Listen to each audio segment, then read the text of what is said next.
Hello everyone, अस्सलाम वालेकुम। उम्मीद करती हूँ कि आप सब खैरियत से होंगे और इफ़ेक्टिव कम्युनिकेशन के प्रिंसिपल्स को अच्छे से समझ रहे होंगे।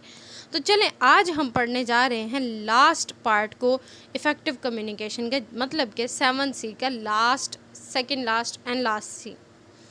7 C's ऑफ इफ़ेक्टिव कम्युनिकेशन वो बेसिक प्रिंसिपल्स हैं जिनके ज़रिए से हम अपनी कम्युनिकेशन को बहुत स्ट्रॉन्गली दूसरे तक पहुंचा सकते हैं। उन 7 C's में हमने completeness, conciseness, consideration, concreteness, clarity, इन 5 C को हमने अपने प्रीवियस लेसन्स के डिफरेंट पार्ट्स में पढ़ लिया। आज हम पढ़ने जा रहे हैं कर्टसी और करेक्टनेस के बारे में कि ये दो एलिमेंट्स कौन से हैं और हम इनको अपनी राइटिंग में, अपनी कम्युनिकेशन में कैसे इस्तेमाल करके एक अच्छा मैसेज कन्वे कर सकते हैं अपनी ऑडियंस, अपने रिसीवर को। तो जो 6 नंबर पे सी है वो है कर्टसी। कर्टसी को उर्दू में हम कहते हैं तहम्मुल मिजाजी और बुर्दबारी का मुजाहरा करना। जब भी आप किसी से बात करते हैं तो उसके लिए आपको कर्टियस होना बहुत ज़्यादा ज़रूरी है, चाहे वो बिज़नेस कम्युनिकेशन है या फिर पर्सनल कम्युनिकेशन है। You should be sincere, tactful, thoughtful and appreciative. आप अच्छी सोच रखते हों, आप चौकन्ना हों, मुखलिस हों और दूसरे की बात को अप्रिशिएट, उसको सराहने की सलाहियत आप में मौजूद होनी चाहिए। कर्टसी का ये मतलब है कि आप उन तमाम एक्सप्रेशंस को, उन तमाम तासुरात को ख़त्म कर दें, ओमिट कर दें जो दूसरे को हर्ट कर सकते हैं, इरिटेट या फिर उनके लिए इंसल्टिंग हो सकते हैं। Grant apologies graciously. बाज़ जगह पर अगर आपको किसी से माफ़ी मांगनी पड़ जाए तो तब भी आप बड़े इंतहाई सब्र के साथ उसका मुजाहरा करेंगे। तो ये कम्युनिकेशन, चाहे वो रिटन हो, चाहे वो वर्बल है, नॉन वर्बल है, उस सब में आपको कर्टियस होना बेहद ज़रूरी होता है।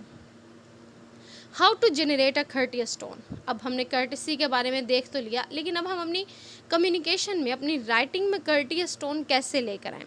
तो ये 3 बेसिक चीज़ें हैं जिनके ज़रिए से हम अपनी लैंग्वेज में कर्टसी ला सकते हैं। जैसे कि be sincerely tactful, thoughtful and appreciative. Use expressions that show respect for others. उन एक्सप्रेशंस का इस्तेमाल करें जो कि दूसरों के लिए इज़्ज़त का, दूसरों को रिस्पेक्ट का एलिमेंट देते हैं। Choose non discriminatory expressions. उन तमाम एक्सप्रेशंस को इस्तेमाल ना करें जो कि डिस्क्रिमिनेशन करते हैं, मतलब कि जो तज़ाद ला सकते हैं, बल्कि वो इस्तेमाल करें जो नॉन डिस्क्रिमिनेटरी हों। अगर आप ऐसा करते हैं तो आप कर्टसी अपनी शो कर सकते हैं अपने रिसीवर और अपनी ऑडियंस को।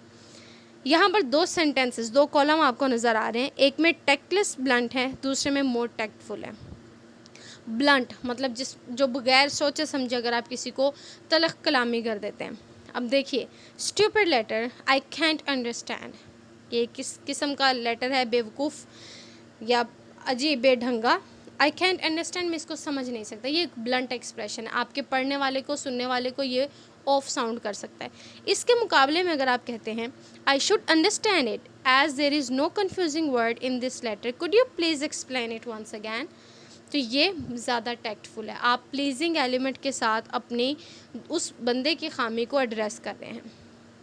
दूसरी मिसाल देखें, it's your fault, you did not properly red my latest facts. अब यहाँ पर आप दूसरे को पॉइंट आउट करके उस पर ब्लेम आउट कर रहे हैं, उसको आप गलत कह रहे हैं। इसके बजाय अगर आप ये कहें sometimes my wording is not precise, let me try again, तो ये ज़्यादा टैक्टफुल अप्रोच है। ये ज़्यादा पॉजिटिव साउंड करता है आपके रिसीवर को, आपकी ऑडियंस को, और उसका एक अच्छा इम्पैक्ट क्रिएट होता है, तभी आपकी कम्युनिकेशन भी अच्छी होगी। तो जब तक आप अपनी लैंग्वेज में, चाहे वो स्पोकन हो या रिटन, उसमें कर्टसी नहीं लेकर आते तो वो आपकी कम्युनिकेशन का पर्पस कंप्लीट नहीं होता। लास्ट बट नॉट लीस्ट, जो 7C है, दैट इज़ करेक्टनेस। करेक्टनेस का क्या मतलब है? हर लिहाज से मुकम्मल तौर पर ठीक होना। आपकी गुफ्तगू, आपकी कम्युनिकेशन, आपकी लैंग्वेज, आपकी writing, it all must be correct by all the means. तमाम तरीक़ों, तमाम लिहाज से हर चीज़ मुकम्मल तौर पर कंप्लीट करेक्ट होनी चाहिए, जिसमें proper grammar, punctuation and spelling. Correct आपकी लैंग्वेज, आपका मैसेज, आपकी कम्युनिकेशन तब होगी जब आप उसमें ग्रामर का इस्तेमाल ठीक करेंगे, पंक्चुएशन अच्छे से लगाएंगे, जहाँ जहाँ पर इस्तेमाल हो रही है वहाँ पर लगाएंगे, और स्पेलिंग उसके ठीक होंगे। ये 3 कैरेक्टरिस्टिक्स हैं बेसिक जो हम इसमें इस्तेमाल करते हैं वो 3 बेसिक क्या हैं? Use the right level of language. हमारे पास 3 लेवल्स आते हैं लैंग्वेज के, आपने वो देखना है कि हमने कौन सा लेवल किस जगह पर इस्तेमाल करना है। Check the accuracy of figures, facts and words. Accuracy check करें कि जितने भी आपने फिगर्स या फैक्ट्स को इस्तेमाल किया वो ठीक है।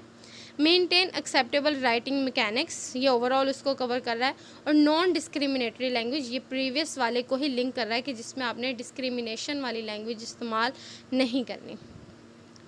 3 लेवल हमारे पास लैंग्वेज के कौन से आते हैं? फॉर्मल, इनफॉर्मल और सबस्टैंडर्ड। फॉर्मल लैंग्वेज किसको कहते हैं? वो लैंग्वेज जो हमारे स्कॉलरली राइटिंग के साथ एसोसिएटेड है, जिसको हम डिसर्टेशंस लिखने के लिए, थीसिस लिखने के लिए, लीगल डॉक्यूमेंट्स लिखने के लिए या गवर्नमेंट के एग्रीमेंट वगैरह में इस्तेमाल होती है। फॉर्मल लैंग्वेज, फॉर्मल राइटिंग वो राइटिंग है जिसमें तमाम तर लैंग्वेज एथिक्स का आप ख्याल करते हैं। उसमें ग्रामर, पंक्चुएशन, स्पेलिंग, किसी भी जगह पर किसी एक भी लूप होल नहीं होता। इनफॉर्मल राइटिंग वो राइटिंग जिसको हम बाज़ दफ़ा इनफॉर्मल वेज़ में इस्तेमाल करते हैं अपने दोस्तों से, रिश्तेदारों से।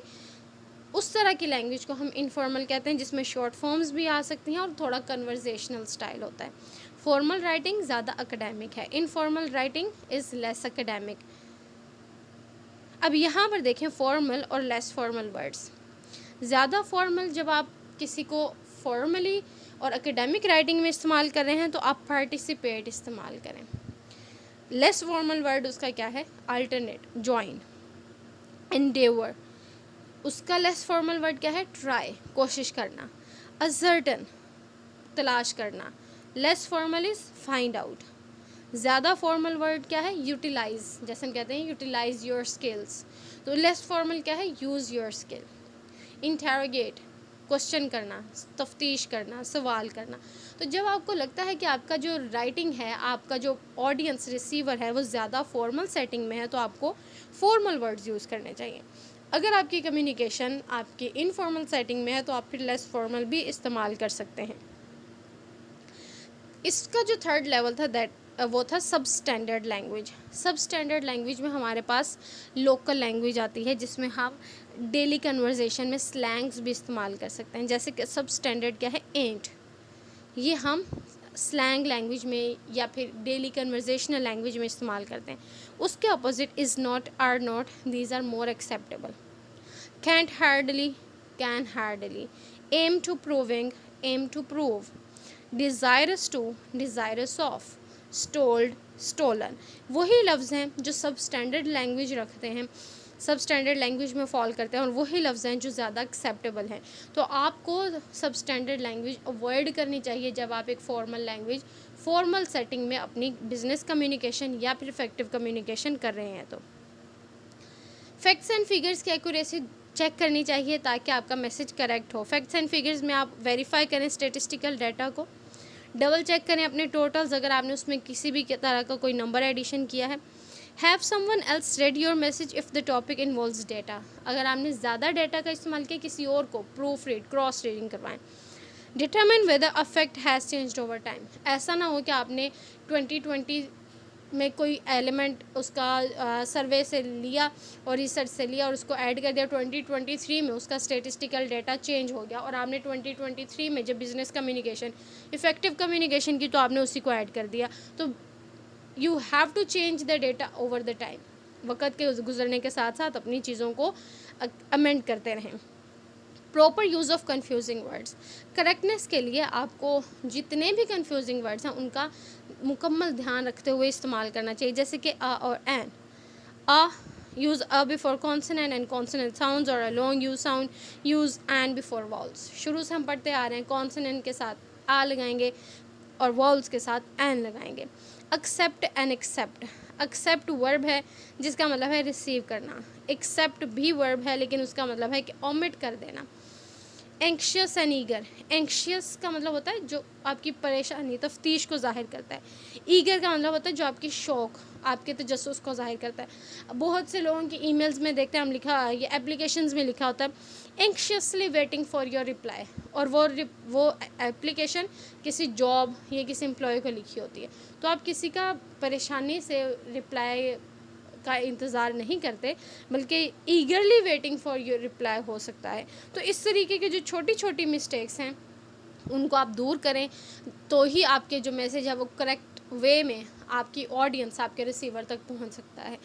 अगर आप अपने इन तमाम 7 सीज़ के कॉन्सेप्ट को अपने दिमाग में अच्छे से बिठा लेते हैं, तो यकीन रखिए कि आपकी कोई भी कम्युनिकेशन इफ़ेक्टिव कभी भी ऐसा नहीं होगा कि वो ना हो आपके ऑडियंस के लिए। तो बिज़नेस कम्युनिकेशन, चाहे वो आप राइटिंग में कर रहे हैं या चाहे वो आप बोलने में या फिर कम्युनिकेशन कन्वर्सेशनल हो रही है, उसके लिए इन 7 चीज़ को ज़रूर याद रखिए और अपने जहन में बिठा लीजिए। अगर आपके पास कोई क्वेश्चन है तो आप ज़रूर पूछ सकते हैं। वीडियो को शेयर कीजिए, सब्सक्राइब कीजिए, ताकि आप आने वाले वक्त में नई वीडियो से अपना इल्म ज़्यादा बढ़ा सकें। Thank you so much, take care.